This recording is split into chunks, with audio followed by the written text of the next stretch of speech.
चलिए sir start करते हैं। बिस्मिल्लाहिर्रहमानिर्रहीम। सर आज की क्लास में हम अपना पहला टॉपिक या पहला एरिया स्टार्ट करने लगे हैं। जैसा कि मैंने आपसे ओवरव्यू ऑफ द कोर्स में डिस्कस किया कि हमारी ये जो कैप 2 में 4-4.5 महीने की जर्नी है, इसमें तकरीबन 3-3.5 महीने हम इनकम टैक्स का एरिया कवर कर रहे होंगे और इसके बाद फिर हम 1-1.25 महीना तकरीबन सेल्स टैक्स का एरिया कवर कर रहे होंगे। तो आज की पहली क्लास से हम इस पहले इनकम टैक्स के एरिया को स्टार्ट करने लगे हैं। इनकम टैक्स क्या होता है, सेल्स टैक्स क्या होता है, टैक्सेस क्या होते हैं, इसके बारे में मल्टीपल डिस्कशन वगैरह करेंगे, थोड़ी बहुत जनरल बातें डिस्कस करेंगे और फिर स्पेसिफिकली कैप 2 के हवाले से मैं डिस्कशन कर रहा होगा। सर सबसे पहले टैक्स। सर टैक्स क्या होता है, क्यों होता है, क्यों गवर्नमेंट टैक्स लगाती है, थोड़ी अगर हम जनरल ब्रेन स्टॉर्मिंग करें। सिर्फ पाकिस्तान में ही नहीं, दुनिया भर में जितनी भी कंट्रीज हैं, हर कंट्री में डिफरेंट तरह के टैक्सेस होते हैं। सर ये गवर्नमेंट टैक्स क्यों लगाती है लोगों पे, अपने ही लोगों पे टैक्स लगाने का क्या रीजन, क्या ऑब्जेक्टिव समझ आता है? सर जबरदस्त, रेवेन्यू जनरेट करके ताकि गवर्नमेंट एक्सपेंडिचर कर सके। देखिए कोई भी गवर्नमेंट हो, चाहे पाकिस्तान की हो, इंडिया की हो, बांग्लादेश की हो, यूएस की हो, किसी भी कंट्री की गवर्नमेंट हो, हर कंट्री की गवर्नमेंट को अपनी मशीनरी को रन करने के लिए कुछ ना कुछ एक्सपेंडिचर्स को मीट करने के लिए पैसों की जरूरत है। फॉर एग्जाम्पल कि अगर हम किसी भी कंट्री की रैंडमली मिसाल लें तो भाई हर कंट्री को, अब हर गवर्नमेंट को अपनी कंट्री में एजुकेशन पे खर्चा करना है, डिफेंस पे खर्चा करना है, पब्लिक इंफ्रास्ट्रक्चर पे खर्चा करना है, हेल्थ पे खर्चा करना है, प्रोजेक्ट्स पे खर्चा करना है। तो गवर्नमेंट के जितने भी सारे एक्सपेंडिचर्स हैं, in the form of education, in the form of health, in the form of corruption, in the form of security, इन सारी चीजों पे खर्चा करने के लिए गवर्नमेंट को पैसे चाहिए और उस पैसे को कलेक्ट करने के लिए गवर्नमेंट टैक्स लगा रही होती है। सर क्या गवर्नमेंट के पास पैसा टैक्स से ही आता है या कहीं और से भी आ सकता है? गवर्नमेंट के पास पैसा टैक्स से ही आता है या टैक्स के अलावा कहीं और से भी आ सकता है? तो उससे आ सकता फाइन्स, टूल्स जो देते हैं हम लोग, सर्विस अगर कोई प्रोवाइड कर रही हो तो देखिए गवर्नमेंट रेवेन्यू के दो मेजर सोर्सेज होते हैं। Number one is called tax revenue and other one is called non tax revenue. Tax revenue में वो सारे रेवेन्यूज या वो सारे इनफ्लोज या वो सारी इनकम आ जाएगी जो गवर्नमेंट ने टैक्स इंपोज करके, टैक्स चार्ज करके इकट्ठा किए। नॉन टैक्स रेवेन्यू में टैक्स के अलावा बाकी सारे रेवेन्यूज आ जाएंगे। फॉर एग्जाम्पल कि आप गवर्नमेंट की हाईवेज यूज करते हो तो हाईवे के जो टूल पे कर रहे होते हो, या फॉर एग्जाम्पल आप गवर्नमेंट के बहुत सारे म्यूजियम्स या पार्क्स वगैरह में जाते हो तो वहां पे जो एंट्री फी दे रहे होते हो, या फॉर एग्जाम्पल आप रोड पे बहुत सारे नॉन कंप्लायंसेस करके सिग्नल तोड़ देते हो या कोई और नॉन कंप्लायंस करते हो तो गवर्नमेंट को डिफरेंट तरह के चालान दे रहे होते हो। इसी तरीके से पाकिस्तान में तो बहुत ज्यादा और दुनिया भर में बहुत सारी गवर्नमेंट डिफरेंट इंटरनेशनल इदारों से, डिफरेंट कंट्रीज से लोन वगैरह ले रही होती है। इसी तरीके से गवर्नमेंट बहुत सारी कंपनीज में इन्वेस्टमेंट कर रही होती है। लाइक पाकिस्तान में बहुत सारे इदारे ऐसे जिसके ओनर गवर्नमेंट ऑफ पाकिस्तान है, पीआईए हो गया, पाकिस्तान स्टील मिल हो गया, ये सारे वो इदारे हैं जिसके शेयर्स गवर्नमेंट ऑफ पाकिस्तान ने परचेज किए हुए। तो ये कंपनी जितना भी अर्न करती है, कंपनी जितना भी डिविडेंड वगैरह देती है, वो गवर्नमेंट ऑफ पाकिस्तान का ही रेवेन्यू बन रही होती है। तो अगर मैं ब्रॉड क्लासिफिकेशन करूंगा गवर्नमेंट की इनकम की, गवर्नमेंट के रेवेन्यूज की, तो गवर्नमेंट के इनकम या गवर्नमेंट के रेवेन्यूज दो तरह के हैं, या तो टैक्स रेवेन्यू या non tax revenue. Tax revenue में सारी तरह के टैक्सेस के रेवेन्यू आ जाएंगे। अब कौन कौन सी तरह के टैक्सेस होते हैं वो भी हम डिस्कस करेंगे। नॉन टैक्स रेवेन्यू में वो सारे रेवेन्यूज आ जाएंगे जो टैक्स के अलावा है। ये पब्लिक पार्ट्स की एंट्री फी हो सकती है, ये डिफरेंट तरह की गवर्नमेंट के नॉन कंप्लायंसेस के चालान और पेनल्टीज हो सकता है, ये डिफरेंट तरह के टूल टैक्सेस हो सकते हैं, ये डिफरेंट तरह की गवर्नमेंट बोरिंग्स हो सकती है, ये डिफरेंट तरह की गवर्नमेंट की इन्वेस्टमेंट्स पे आने वाला रिटर्न हो सकता है। अब अगर हम बात करें स्पेसिफिकली टैक्स की, तो सर टैक्स आपने हो सकता है किसी न किसी स्टेज पे सुना हो कि हम ब्रॉडली दो कैटेगरीज में क्लासिफाई कर सकते हैं। One is called direct tax and the second one is called indirect tax. Sir मालूम है हमें कि डायरेक्ट टैक्स, इनडायरेक्ट टैक्स क्या होता है? इसका बर्डन और पर शेयर होता है। कैन बी ट्रांसफर जिस पर इन्फोर्स किया जाए वही पे करे तो वो डायरेक्ट टैक्स होता है। सर जबरदस्त जवाब दिया किसी ने। एक ऐसा टैक्स जिसकी पेमेंट और बर्डन, एक ऐसा टैक्स जिसकी पेमेंट और बर्डन अगर सेम पर्सन के ऊपर है ना, तो इसे हम कहते हैं डायरेक्ट टैक्स। सबसे आसान एग्जांपल है इसकी ज़कात। फॉर एग्जांपल कि अगर मुर्तजा कायद की वेल्थ में 1 करोड़ रुपए रखे हैं और उस 1 करोड़ रुपए की वेल्थ को 1 साल का अर्सा गुजर गया है, तो मुर्तजा कायद की जिम्मेदारी है कि वो इस 1 करोड़ रुपए की वेल्थ के ऊपर 2.5% के हिसाब से ज़कात पे करेगा।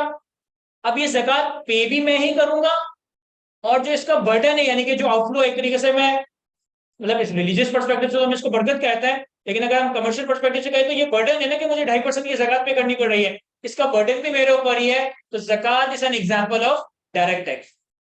एक ऐसा टैक्स जिसकी पेमेंट और बर्डन एक बंदे के ऊपर है, सेम बंदे के ऊपर है, इस टैक्स को हम डायरेक्ट टैक्स कह रहे होते हैं।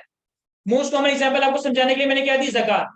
ज़कात is an example of direct tax, क्योंकि अगर मेरी वेल्थ है तो मेरी जिम्मेदारी है कि उसमें मैं टैक्स पे करूं, और इसका जो बर्डन भी है वो मैंने ही बर्दाश्त करना है, तो ये एक डायरेक्ट टैक्स है। इसी तरीके से मोस्ट कॉमन एग्जांपल होगी इसकी इनकम टैक्स, कि अगर मैं कोई इनकम कमा रहा हूं, चाहे मैं सैलरी से कमाऊं, चाहे मैं इस बिजनेस से कमाऊं, चाहे मैं प्रॉपर्टी को रेंट पे देकर कमाऊं, चाहे मैं पाकिस्तान स्टॉक एक्सचेंज के शेयर्स पे कोई इनकम कमाऊं, अगर मैं कोई इनकम कमा रहा हूं और इस इनकम के ऊपर जो टैक्स है वो एक डायरेक्ट टैक्स है, क्योंकि मुर्तजा कायद ने जो इनकम कमाई उस पर टैक्स पे करने की जिम्मेदारी भी मेरी है, और उसका जो बर्डन भी है वो भी मुर्तजा कायद ने ही बर्दाश्त करना है। तो income tax is an example of direct tax. Sir indirect tax क्या होता है? सर इनडायरेक्ट टैक्स का मतलब है एक ऐसा टैक्स जिसकी पेमेंट गवर्नमेंट को एक बंदा करे, लेकिन उसका बर्डन कोई और बर्दाश्त करे। एक ऐसा टैक्स जिसकी पेमेंट गवर्नमेंट को एक बंदा करे, लेकिन उसकी बर्डन कोई और बंदा बर्दाश्त करे। और उसकी मोस्ट कॉमन एग्जांपल है सेल्स टैक्स। आपकी इकोनॉमी का जो सप्लाई चेन मेंबर होता है ना, सर सप्लाई चेन मेंबर कौन होता है? इंपोर्टर हो गया, मैन्युफैक्चरर हो गया, होलसेलर हो गया, रिटेलर हो गया, डिस्ट्रीब्यूटर हो गया, इनको हम कहते हैं सप्लाई चेन मेंबर। ये सप्लाई चेन मेंबर की जिम्मेदारी होती है कि वो sales tax government of Pakistan को पे करता है, लेकिन ये सप्लाई चेन मेंबर जो sales tax government of Pakistan को पे करता है वो बर्डन अपने ऊपर नहीं लेता है, वो आपको एंड कंज्यूमर को, जनरल कंज्यूमर को वो बर्डन ट्रांसफर कर देता है इन the form of increase price of goods and services. अगर मुर्तजा कायद ने इनकम टैक्स देना है तो मुर्तजा कायद ने पे भी करना है और बर्डन भी बर्दाश्त करना है। लेकिन अगर लेट से कि मैंने फ्रेंच फ्राइज का ठिया खोला हुआ है और उसमें मुझे सेल्स टैक्स पे करना है, तो मैं सेल्स टैक्स गवर्नमेंट को पे करूंगा, लेकिन बर्डन पे अपने सर पे नहीं लूंगा, उसका बर्डन मैं प्राइस इन्फ्लेट करके आप लोगों के सर पे ही चेप या मार दूंगा। इनकम डायरेक्ट टैक्स और इनडायरेक्ट टैक्स में बुनियादी फर्क क्या है कि सर डायरेक्ट टैक्स एक ऐसा टैक्स है जिसकी पेमेंट और बर्डन सेम पर्सन के ऊपर है, और इनडायरेक्ट टैक्स ऐसी टैक्स है जिसकी payment by 1% but burden on another person. और इसकी मोस्ट कॉमन एग्जांपल क्या होगी? सर इसकी मोस्ट कॉमन एग्जांपल है इनकम टैक्स और सेल्स टैक्स। अब अगर मैं पाकिस्तान की बात करूं ना, तो पाकिस्तान में इन टोटल कोई 46 या 47 टाइप के डिफरेंट टैक्सेस लगते हैं। पाकिस्तान में डिफरेंट तरह के 45, 46 या 47 तरह के डिफरेंट टैक्सेस लगते हैं। कुछ पॉपुलर है, कुछ अनपॉपुलर है, लेकिन अगर आप पाकिस्तान के लॉस की बात पूछेंगे तो पाकिस्तान में टोटल 40-47 किस्म के टैक्सेस लगता है। हमने बहुत पॉपुलर तो सुने हुए हैं, हमने इनकम टैक्स का नाम मल्टीपल टाइम सुना होगा, हमने सेल्स टैक्स का नाम मल्टीपल टाइम सुना होगा, हमने प्रॉपर्टी टैक्स का नाम सुना होगा, हमने कस्टम ड्यूटी का नाम सुना होगा, हमने एक्साइज ड्यूटी का नाम सुना होगा। ये 5-6 टैक्सेस ऐसे हैं जो बड़े पॉपुलर है। Income tax, sales tax, custom duty, property tax, federal excise duty, ये वो है जो कि पॉपुलर है, जो कि हमें सुनने को मिलता है। लेकिन टोटल 47 किस्म के टैक्सेस हैं। वर्कर वेलफेयर फंड है, वर्कर प्रॉफिट पार्टिसिपेशन फंड है, रूट टैक्स है, फायर टैक्स है, और 10 तरह के एग्रीकल्चर टैक्स है, लैंड टैक्स है, और 10 तरह के टैक्सेस को अगर मिला जुला के अगर मैं काउंट करूं ना, तो पाकिस्तान में इन टोटालिटी कोई 46 या 47 टाइप के डिफरेंट तरह के टैक्सेस इंपोज किए जा रहे होते हैं। आपके कैफ 2 में एक डायरेक्ट टैक्स आपके कोर्स का पार्ट है, that is income tax. Income tax is an example of direct tax जो कि आपको कैफ लेवल पे करवाया जाएगा।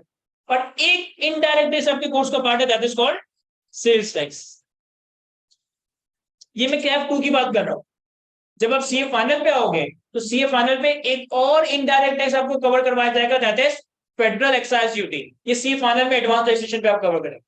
कैफ लेवल पे एक डायरेक्ट टैक्स आपके कोर्स का पार्ट बनाया गया, that is called income tax, और एक इनडायरेक्ट टैक्स आपके कोर्स का पार्ट बनाया गया, that is called sales tax. जब हम इंशाल्लाह सीए फाइनल में पहुंच जाएंगे कभी ना कभी, तो उस वक्त एक और indirect tax federal excise duty भी आप लोगों को कवर करवाया जा रहा होगा।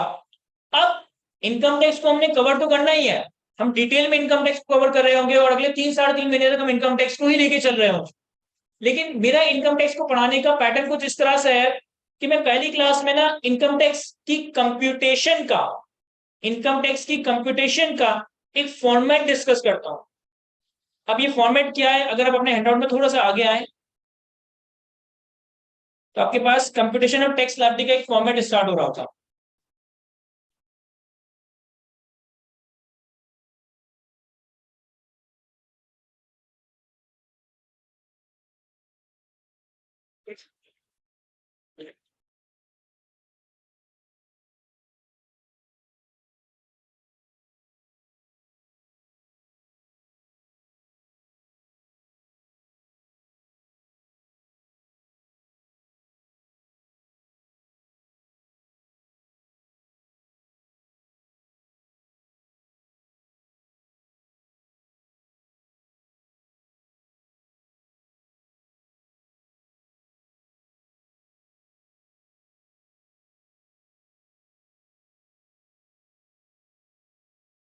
अब देखिए, हम अपनी आने वाली क्लासेस से इस इनकम टैक्स के एरिया को बिल्कुल बेसिक से स्टार्ट करेंगे। बिल्कुल बेसिक से स्टार्ट करने का मतलब है कि आपको बिल्कुल पहले बेसिक टर्म समझाई जाएगी कि टैक्स की डेफिनेशन क्या है, इनकम की डेफिनेशन क्या है, किसके ऊपर टैक्स लग रहा होता है, किस तरह से लग रहा होता है। ये सारी बातें हम बिल्कुल बेसिक से स्टार्ट करेंगे और फिर बिल्कुल फाइनल लेवल तक लेकर चले जाएंगे। लेकिन पहली क्लास में मेरा तरीकेकार ये होता है कि मैं इनकम टैक्स की कंप्यूटेशन का एक फॉर्मेट अपने स्टूडेंट के साथ डिस्कस करता हूँ। ये फॉर्मेट में इसलिए डिस्कस करता हूं कि एक तो ये एग्जाम पर्सपेक्टिव से बड़ा इंपॉर्टेंट है। जो मैंने आपको बताया ना कि इनकम टैक्स के एरिया की जो वेटेज है वो अराउंड 75 मार्क की है, और 75 मार्क्स में से आपसे कोई तकरीबन 30-35 मार्क न्यूमेरिकली टेस्ट किए जाएंगे। तो इनकम टैक्स का 30-35 मार्क का एरिया जो आपसे न्यूमेरिकली टेस्ट किया जाता है वो इसी फॉर्मेट के ऊपर किया जा रहा है। एक तो ये इंपॉर्टेंस है कि एग्जाम पर्सपेक्टिव से काफी ज्यादा इंपॉर्टेंट है। दूसरा, इस फॉर्मेट में खास बात यह है कि ये फॉर्मेट जो है ना आपको पूरे इनकम टैक्स ऑर्डिनेंस की एक डायरेक्शन, एक सीक्वेंस बता देगा। यानी कि आपको पूरे इनकम टैक्स ऑर्डिनेंस का एक बर्ड्स आई व्यू मिल जाएगा कि अगले 3-3.5 महीने तक हम अपने इनकम टैक्स के कोर्स को किस सीक्वेंस में, किस प्रोसीजर के थ्रू या किस डायरेक्शन में लेके चल रहे होंगे। इसकी पूरी सीक्वेंस, इसका पूरा एक बर्ड्स आई व्यू, इसका पूरा एक समरी वर्जन आपको इस कंप्यूटेशन ऑफ टैक्स लायबिलिटी के फॉर्मेट में नजर आ रहा होगा। अब ये क्या है sir computation of tax liability? Sir हमने न्यूज वगैरह में अपने आसपास में इनकम टैक्स रिटर्न या इनकम टैक्स गोशवारे का लफ्ज तो सुना ही होगा, सुना है हमने? इनकम टैक्स रिटर्न समझ आता है? ऐसा नहीं हो सकता कि आपने इनकम टैक्स रिटर्न का लफ्ज ना सुना हो। न्यूज में अक्सर आ रहा होता है सितंबर अक्टूबर में कि इनकम टैक्स के रिटर्न को फाइल करने की लास्ट डेट ये है, इनकम टैक्स के रिटर्न को फाइल करने की ड्यू डेट गवर्नमेंट ने बढ़ा दी। बेसिकली होता क्या है कि हर साल खत्म होने के बाद एक टाइम पीरियड दिया जाता है जिसमें हर बंदे की जिम्मेदारी होती है कि उसने अपने पूरे साल के मामला गवर्नमेंट ऑफ पाकिस्तान को रिपोर्ट कर, यानी वो अपने पूरे साल की इनकम कैलकुलेट करता है और उस इनकम के ऊपर जो टैक्स बनता है वो टैक्स कैलकुलेट करता है और उस इनकम और टैक्स की वर्किंग गवर्नमेंट ऑफ पाकिस्तान को सबमिट कर रहा हो। ये जो हम अपने पूरे साल की इनकम और उसके ऊपर टैक्स की वर्किंग गवर्नमेंट ऑफ पाकिस्तान को सबमिट करते हैं ना, इस डॉक्यूमेंट का नाम होता है इनकम टैक्स रिटर्न। जैसे फॉर एग्जांपल आप अपने आईकेएफ में एडमिशन लिया तो आपने आईकेएफ के रजिस्ट्रेशन फॉर्म या एडमिशन फॉर्म फिल किया होगा, या आप आईक्यू में एडमिशन लेते हो आप आईक्यू का कोई एडमिशन फॉर्म फिल करोगे, या आप अपने चालान या बाइक के लाइसेंस बनवाने चाहते हो तो वहां पे आप लाइसेंस का कोई फॉर्म फिल कर रहे होगे। तो इसी तरीके से हर साल खत्म होने के बाद हमें गवर्नमेंट ऑफ पाकिस्तान को एक इनकम टैक्स रिटर्न फाइल करना पड़ता है। ये इनकम टैक्स रिटर्न क्या है? जिसमें हम अपने पूरे एक साल के मामला गवर्नमेंट को बताते हैं कि भाई पूरे एक साल में मैंने ये इनकम कमाई, ये टैक्स लॉस के बेनिफिट्स अवेलेबल है, ये मेरा टैक्स बनता है और ये मैंने पूरा income tax government of Pakistan को जमा करवा दिया है। अब इस फॉर्मेट को डिस्कस करने का रीजन मैं आपको बताया कि एग्जाम में इनकम टैक्स के एरिया से जो 30-35 मार्क का न्यूमेरिकल आएगा वो इसी फॉर्मेट में डिस्कस होगा। सेकेंडली, ये फॉर्मेट आपको पूरे इनकम टैक्स ऑर्डिनेंस का एक बर्ड्स आई व्यू प्रोवाइड करेगा कि हमारी क्लासेस, हमारा कोर्स और हमारी सारी कंपटीशन किस सीक्वेंस में प्रोसेस हो रही होगी। इनकम टैक्स ऑर्डिनेंस के कंपटीशन के फॉर्मेट के तहत एक टैक्स पेयर पूरे साल में जो कुछ भी कमाएगा, एक टैक्स पेयर पूरे साल में जो कुछ भी कमाएगा उसे 5 में से किसी एक क्लास ऑफ इनकम में बाइफरकेट कर देगा। इनकम टैक्स कंप्यूटेशन के फॉर्मेट में एक टैक्स पेयर पूरे साल में जो कुछ भी कमाएगा इसे 5 में से किसी एक कैटेगरी में क्लासिफाई कर दें। 5 कैटेगरी कौन सी है सर? सबसे पहले सैलरी, इसके बाद इनकम फ्रॉम प्रॉपर्टी, इसके बाद इनकम फ्रॉम कैपिटल गेन, इसके बाद इनकम फ्रॉम बिजनेस और लास्ट है हमारे पास इनकम फ्रॉम अदर सोर्सेस। इन कैटेगरीज को लॉ में नाम दिया जाता है हेड्स ऑफ इनकम। इन कैटेगरीज को लॉ में नाम दिया जाता है हेड्स ऑफ इनकम। यानी सबसे पहला काम क्या होगा? सबसे पहला काम क्या होगा कि आपने पूरे साल में जो कुछ भी कमाया, जो कुछ भी अर्न किया, सबसे पहले आपने उसे 5 में से किसी एक हेड ऑफ इनकम में क्लासिफाई कर देना है। या तो वो सैलरी होगा, या तो वो सैलरी होगा, या वो इनकम फ्रॉम प्रॉपर्टी होगा, या वो कैपिटल गेन होगा, या वो इनकम फ्रॉम बिजनेस होगा, या वो income from other sources. Sir इन 5 नाम को देखो तो मुझे 2 नाम तो समझ आते हैं, सैलरी और इनकम फ्रॉम बिजनेस। कि मैंने जॉब करके जो कमाया वो मेरी सैलरी है, मैंने बिजनेस करके जो कमाया वो मेरी इनकम फ्रॉम बिजनेस है। कि income from property, capital income from other sources, ये क्या चीज है सर? ये भी आपका कंसर्न नहीं है। अभी मैं सिर्फ आपको मोटी मोटी बात बता रहा हूँ। पिछले साल में आप जो कुछ भी कमाओगे ना उसे 5 में से किसी एक हेड में क्लासिफाई करो। या तो वो सैलरी होगा, या वो इनकम फ्रॉम प्रॉपर्टी होगा, या वो कैपिटल गेन होगा, या वो इनकम फ्रॉम, या वो इनकम फ्रॉम अदर सोर्सेज होगा। अब ये 5 नाम आपकी स्टडी टेक्स्ट के 5 चैप्टर्स हैं। सैलरी एक चैप्टर है जिसमें हमारी टोटल 5-6 क्लासेस लगेंगी। इनकम फ्रॉम प्रॉपर्टी एक अलग चैप्टर है जिसमें हमारी 4-5 क्लासेस लगेंगी। इनकम फ्रॉम बिजनेस सबसे इंपॉर्टेंट चैप्टर है जिसमें हमारी कोई 10 से 12 क्लासेस लग रही होंगी। तो पहले हम इन 5 हेड्स ऑफ इनकम को कवर करेंगे। और सबसे पहले क्या होगा कि पूरे साल में हमने जो कुछ भी कमाया, salary, capital gain, income from property, इन 5 में से किसी एक क्या कहेंगे इसे हेड्स ऑफ इनकम। मैं क्लास ऑफ इनकम का लफ्ज इस्तेमाल नहीं करूंगा, मैं कैटेगरीज ऑफ इनकम का लफ्ज इस्तेमाल नहीं करूंगा, मैं लॉ के जार्गन इस्तेमाल करूंगा। पूरे साल में एक टैक्स पेयर जो भी इनकम अर्न करेगा सबसे पहला काम ये होगा उसे 5 में से किसी एक हेड ऑफ इनकम में क्लासिफाई कर दिया जाएगा। क्या ये बात समझ आती है? अब जब हम हेड्स ऑफ इनकम कैलकुलेट करेंगे, जब हम कोई भी हेड ऑफ इनकम कैलकुलेट कर रहे होंगे तो हर हेड ऑफ इनकम में जो कैलकुलेशन होगी, जो कंप्यूटेशन होगी वो कुछ इस तरह से होगी।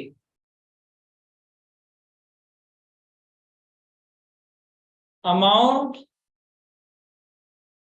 Chargeable less allowable deductions. ये अब जो टर्म्स में इस्तेमाल कर रहा हूं ना, आई नो कि आप लोगों के लिए थोड़े टेक्निकल जार्गन्स हैं, आप लोगों के लिए ये टर्म्स थोड़ी सी एलियन है क्योंकि हम ये लफ्ज पहली दफा सुन रहे हैं। लेकिन वक्त के साथ साथ आप इतने यूज टू हो जाओगे कि इन सारे टर्म्स के पीछे क्या मतलब छुपा हुआ है, क्या मीनिंग छुपा हुआ है, आप लोगों को समझ आने लग जाएंगे। मैं जो भी हेड की इनकम कैलकुलेट करूंगा, चाहे मैं सैलरी की बात करूं, कैपिटल गेन की बात करूं, इनकम फ्रॉम प्रॉपर्टी की बात करूं, इनकम फ्रॉम की बात करूं, इनकम फ्रॉम बिजनेस की बात करूं, हर हेड में इनकम कैसे कैलकुलेट होगी? Amount chargeable less allowable deduction. अभी अमाउंट चार्जेबल क्या है, अलाउबल डिडक्शन क्या है? देखिए हर हेड ऑफ इनकम में जिस इनकम के ऊपर टैक्स लगाया जाएगा ना, या जिस अमाउंट को चार्जेबल टू टैक्स बनाया जाएगा उसे हम नाम देंगे अमाउंट चार्जेबल टू टैक्स। उसे हम नाम देंगे अमाउंट चार्जेबल टू टैक्स। लेकिन ऐसा नहीं है कि जो कुछ आपने कमाया सब पे टैक्स लग जाए। उस कमाने वाली इनकम के अगेंस्ट आपने बहुत सारे खर्चे भी तो किए होंगे। तो जिस तरीके से आप अकाउंटिंग में पीरियड बनाते हो, अकाउंटिंग में पीरियड कैसे बनाते हो? सेल्स, उसके बाद कॉस्ट ऑफ सेल्स, उसके बाद admin expense, selling expense, other expense, तो आपके पास प्रॉफिट बिफोर टैक्स बनता है। तो हम जो भी इनकम कमाते हैं उन इनकम को कमाने के लिए जो सारे एक्सपेंसेस हम इनकम करते हैं, जो सारे एक्सपेंडिचर्स हम इनकम करते हैं, उन एक्सपेंसेस और एक्सपेंडिचर को क्या नाम दिया जाएगा? उन एक्सपेंसेस और एक्सपेंडिचर्स को अलाउबल रिलेशंस का नाम दे रहे हैं। यानी फॉर एग्जांपल क्या करना, आईक्यू की इनकम फ्रॉम बिजनेस कैलकुलेट करो, तो मेरी अमाउंट चार्जेबल क्या होगी? सर मैंने आप लोगों को सीए के कोर्सेज बेचकर जो फीस कमाई, मैंने आप लोगों को बुक शॉप से जो बुक्स बेचकर पैसे कमाए, मैंने आप लोगों को कैंटीन से चीजें बेचकर जो पैसे कमाए, ये सारे पैसे मेरे लिए अमाउंट चार्जेबल है। अलाउबल डिडक्शन क्या होंगे? सर ये सब कुछ कमाने के लिए मैंने बेतहाशा खर्चे भी तो किए होंगे, मैंने जगह का रेंट दिया होगा, मैंने जगह का रेंट दिया होगा, मैं अपने एडमिन स्टाफ को सैलरीज दे रहा होगा और 10 तरह के खर्चे कर रहा होगा, वो सारे खर्चे कहाँ पे काउंट करोगे? वो सारे खर्चे हमारे लिए अलाउबल डिडक्शंस कहलाए जा रहे हैं। तो कोई भी आइटम इनकम हो, चाहे वो सैलरी हो, कैपिटल गेन हो, इनकम फ्रॉम प्रॉपर्टी हो, इनकम फ्रॉम बिजनेस हो, या इनकम फ्रॉम अदर सोर्सेज हो, हर हेड की इनकम कैलकुलेट करते होगी amount chargeable tax less allowable tax.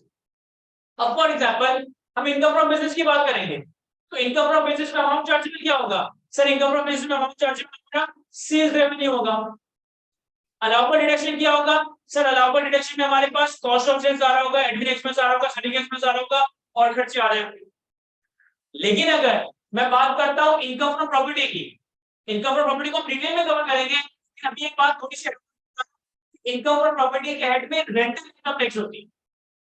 अगर एक बंदा अपनी कोई प्रॉपर्टी रेंट में लेकर इनकम कमाता है तो वो कहा जाएगा income from property. Income from property में अमाउंट चार्जेबल क्या होगा? Rental income. लेकिन उस रेंटल इनकम को अर्न करने के लिए हो सकता है आपने कोई खर्चा किया हो, आपने प्रॉपर्टी का किया हो, आपने कोई वॉचमैन रखवाया हो, आपने कोई इंश्योरेंस करवाई हो, आपने कोई गवर्नमेंट को टैक्स लगा दिया हो, तो ये इनकम फ्रॉम प्रॉपर्टी का अलाउबल डिडक्शन। तो जो मैंने आपसे कहा ना कि हर हेड की इनकम में 4 से 5 क्लासेस कंडक्ट होगी, इन हेड पर क्या पढ़ेंगे? सर इन हेड पर ये पढ़ेंगे कि हर हेड ऑफ इनकम में कौन कौन सा अमाउंट चार्जेबल टैक्स होना है और उन अमाउंट चार्जेबल के अगेंस्ट हमें कौन कौन से एक्सपेंसेस और एक्सपेंडिचर की डिडक्शन अलाउ हो रही होगी। सर ऐसा भी तो हो सकता है कि किसी साल मैं किसी हेड ऑफ इनकम में इनकम जनरेट करूं, अमाउंट चार्जेबल जनरेट करूं, लेकिन उसको कमाने के लिए जो मैंने खर्चा किया है वो खर्चा इनकम से ज्यादा आ जाए। ऐसा हो सकता है? यस, ऐसा बिल्कुल हो सकता है। तो फिर उस केस में हमारे पास उस हेड ऑफ इनकम में लॉस जनरेट हो रहा है। ऐसा बिल्कुल पॉसिबल हो सकता है कि मेरा आईक्यू से जो फीस कलेक्शन है वो 10 लाख रुपए का हो, लेकिन आईक्यू को चलाने के लिए खर्चे मैंने 12 लाख का कर दिया, तो फिर 10 लाख माइनस 12 लाख, मेरे पास 2 लाख रुपए का लॉस जनरेट हो रहा होगा। एक बात याद रखिएगा, एक बात याद रखिएगा कि पूरे इनकम टैक्स ऑर्डिनेंस में, पूरे इनकम टैक्स ऑर्डिनेंस में लॉस आने का एक ही रीजन होगा, जब किसी हेड ऑफ इनकम की, जब किसी हेड ऑफ इनकम की अलाउबल डिडक्शंस उस हेड की अमाउंट चार्जेबल से ज्यादा आ जाए। इनकम टैक्स ऑर्डिनेंस में लॉस सिर्फ इसी रीजन की वजह से आ सकता है, किसी और रीजन की वजह से कभी लॉस नहीं आ सकता। इनकम टैक्स ऑर्डिनेंस में किसी भी हेड में लॉस सिर्फ एक ही रीजन की वजह से आएगा, जब किसी हेड की अमाउंट चार्जेबल उस हेड की अलाउबल डिडक्शन से कम आ रही होगी। यानी फॉर एग्जांपल मैं आईक्यू की फीस से 10 लाख रुपए कमा रहा हूं, लेकिन मैंने खर्चा 12 लाख रुपए का हो गया, तो मेरे पास 2 लाख रुपए का लॉस आ गया। या मैंने प्रॉपर्टी रेंट पे देकर 1.5 लाख रुपए की रेंटल इनकम कमाई और मैंने प्रॉपर्टी के ऊपर खर्चा 2 लाख रुपए का कर दिया, तो मेरे पास 50,000 रुपए का लॉस आ गया। लेकिन एक बात तय है कि इनकम टैक्स ऑर्डिनेंस, अच्छा इनकम टैक्स ऑर्डिनेंस क्या, भूल जाए income tax ordinance, income tax law. Income tax law का मतलब है कि पाकिस्तान का इनकम टैक्स का कानून, अभी ऑर्डिनेंस का लफ्ज इस्तेमाल नहीं कर रहा, कुछ देर बाद इस्तेमाल करूंगा। पाकिस्तान में जो इनकम टैक्स का कानून है हम उसे इनकम टैक्स लॉ का नाम दे सकते हैं। Income tax law applicable in Pakistan के तहत लॉस आने का सिर्फ एक ही रीजन होगा, जब किसी हेड ऑफ इनकम में उस हेड की अलाउबल डिडक्शंस यानी कि एक्सपेंसेस उस हेड की अमाउंट चार्जेबल से एक्सीड कर जाएंगे। क्या ये बात समझ आती है ना? तो सर सबसे पहले तो हमने क्या करना है, सबसे पहले तो हमने क्या करना है कि हमने 5 हेड्स ऑफ इनकम में अपने पूरे साल की इनकम को क्लासिफाई कर देना। It can be either salary, capital gain, income from property, income from business, income from other source. अब 5 हेड्स की इनकम कैलकुलेट करने के बाद, 5 हेड्स की इनकम कैलकुलेट करने के बाद हमारे पास एक नंबर आ गया जिसे हमने नाम दे दिया सम ऑफ 5 हेड्स ऑफ इनकम। अब सम ऑफ 5 हेड्स ऑफ इनकम में हम एक चीज ऐड कर रहे हैं जिसको हमने नाम दिया है एग्जेम्प्ट इनकम। सर ये एग्जेम्प्ट इनकम क्या होती है? देखें आपके लॉज में बहुत सारी इनकम्स ऐसी हैं जिसके ऊपर गवर्नमेंट ने टैक्स में छूट दे रखी है कि अगर आप ये इनकम कमाते भी हो तो इसमें आपको टैक्स नहीं देना। तो एग्जांपल बता सकते हैं इसके? सर मोस्ट पॉपुलर एग्जांपल है इसकी एग्रीकल्चर इनकम। पाकिस्तान में एग्रीकल्चर इनकम के ऊपर कोई इनकम टैक्स नहीं है। यानी कि अगर एक बंदा खेती बाड़ी करके एग्रीकल्चर इनकम कमा भी रहा है तो इस एग्रीकल्चर इनकम के ऊपर उसको कोई टैक्स पे नहीं करना है। तो सबसे पहले हम क्या करेंगे सर, सबसे पहले अपने पूरे साल की इनकम को 5 वर्ष में क्लासिफाई करेंगे। अगर हमने कोई ऐसी इनकम कमाई जो कि हमारी इनकम तो है लेकिन उस पर टैक्स नहीं है तो वो हम ऐड करेंगे। तो हमारे पास जो टर्म बनेगा उसे हम नाम देंगे टोटल इनकम। अब ये जो नाम मैं यहाँ दे रहा हूं, ये जो नाम मैंने यहाँ लिखा है ना, ये मैं अपने घर से लेकर नहीं आया हूं, ये सारे लॉ की जार्गन्स है। इनकम टैक्स लॉ में टोटल इनकम की डेफिनेशन है। What is total income? Total income इस आपके हैंडआउट पे भी कहीं ना कहीं लिखी हुई है। Total income is the sum of 5 heads of income and exempt income. What is total income? Total income is the sum of 5 heads of income and exempt income. तो सबसे पहले हमने क्या करा कि सर पूरे साल में जो कुछ भी कमाया उसे 5 में से किसी एक हेड में क्लासिफाई कर दिया। Salary, capital gain, income from property, income from business, income from other sources. इसके बाद इसमें ऐड किया एग्जेम्प्ट इनकम, तो हमारे पास क्या बना?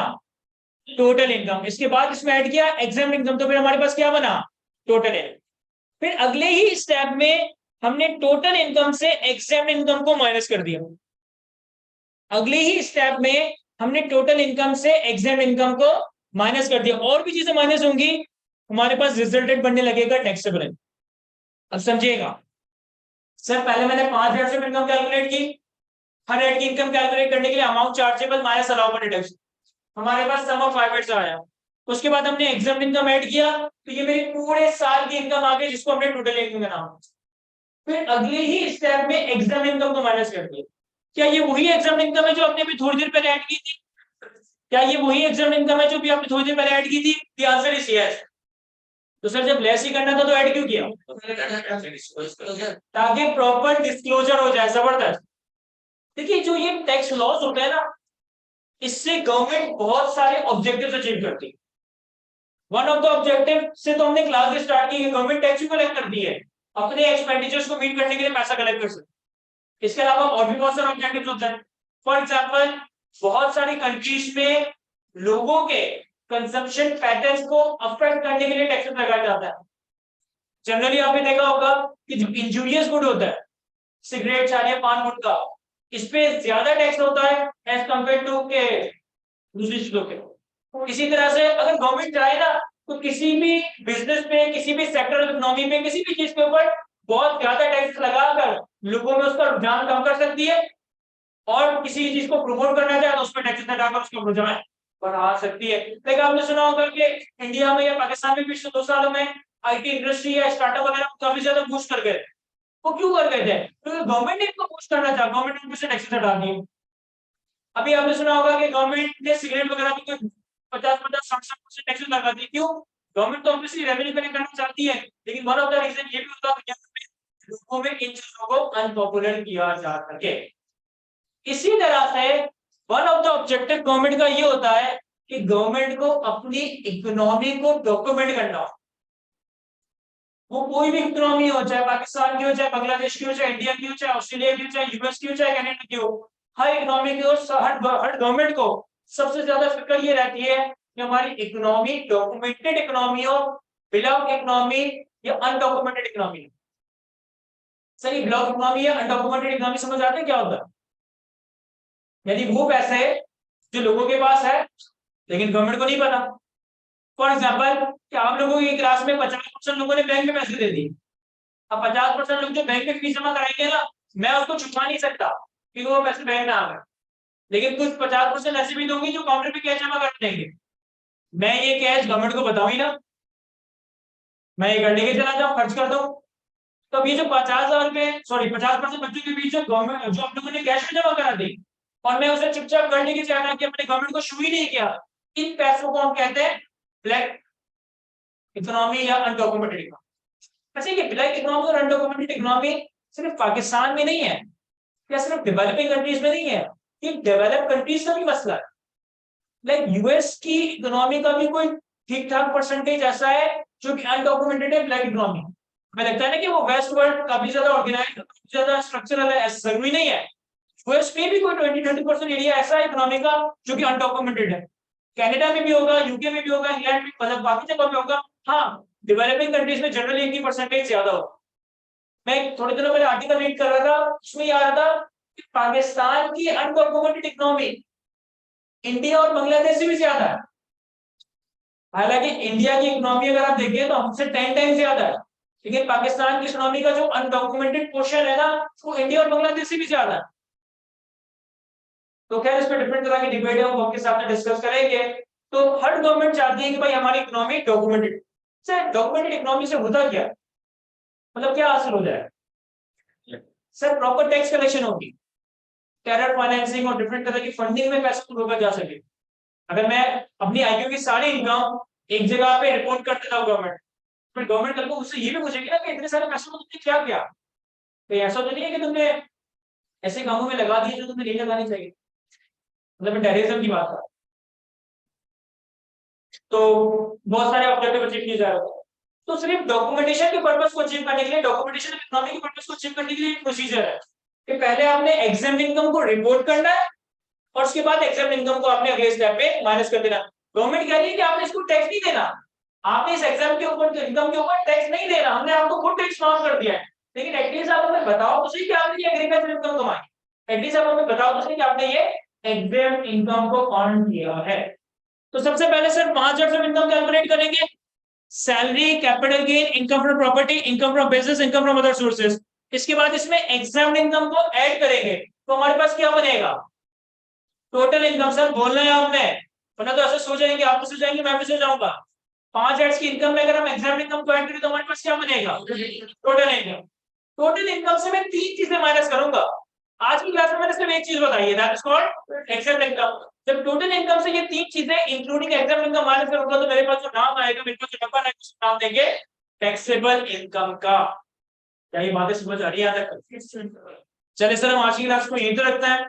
नेक्स्ट क्लास में हम इंशाल्लाह टैक्स लाइब्रेरी के कंपटीशन के फॉर्मेट को कंप्लीट कर रहे होंगे और बिल्कुल बेसिक से टर्म समझेंगे कि टैक्स की डेफिनेशन क्या है, इनकम की डेफिनेशन क्या है। और 2-3 क्लास तक बेसिक कवर करने के बाद हम अपना पहला हेड ऑफ इनकम स्टार्ट कर रहे होंगे। कोई सवाल हो फिजिकल वालों का, ऑनलाइन वालों का, तो यहाँ पे मैं क्लास में 10-12 मिनट मौजूद हूँ, आप लोग मुझसे पूछ सकते हैं।